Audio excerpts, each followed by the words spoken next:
There are three main views available in MainStage.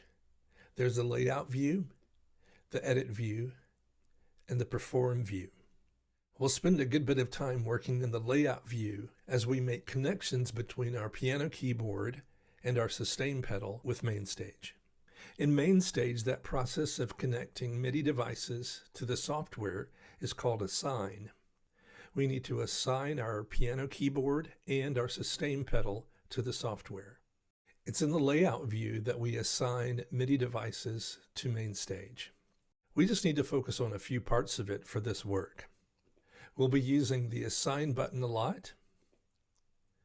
We'll be able to see MIDI activity occurring in the MIDI in display. And we'll find our keyboard and sustain pedal at the bottom of this window to do the work. There's a lot going on in this window for sure, but the main thing I want you to be able to focus on is the assign button and the MIDI in display. So I've given you a larger layout here of both so you can see what's happening with them. For example, you'll easily see the assign button light up, and you'll easily see that there's MIDI activity happening in that display at the bottom. First, let's assign our MIDI keyboard to MainStage. The first step is to click the image of the device you want to assign. You'll see the keyboard at the bottom of the screen. When I click on it, it becomes surrounded with this blue shape. The next step, click the assign button. And now I go to the device and play a note. And you'll see that just below the assign button, the name changed, and it recognized that the CP88 is attached. Next step, and last step, click the assign button again, and you're done. Have you ever played a keyboard where the sustain pedal wasn't hooked up properly? What a nightmare that can be. It's such a helpless feeling. Let's avoid that feeling and be sure that we assign our sustain pedal to MainStage. First step, click the image of the device you want to assign. Down at the bottom to the right of the keyboard, you'll see the sustain pedal. Click that. Next step, click the assign button. Done. Next step, press the sustain pedal.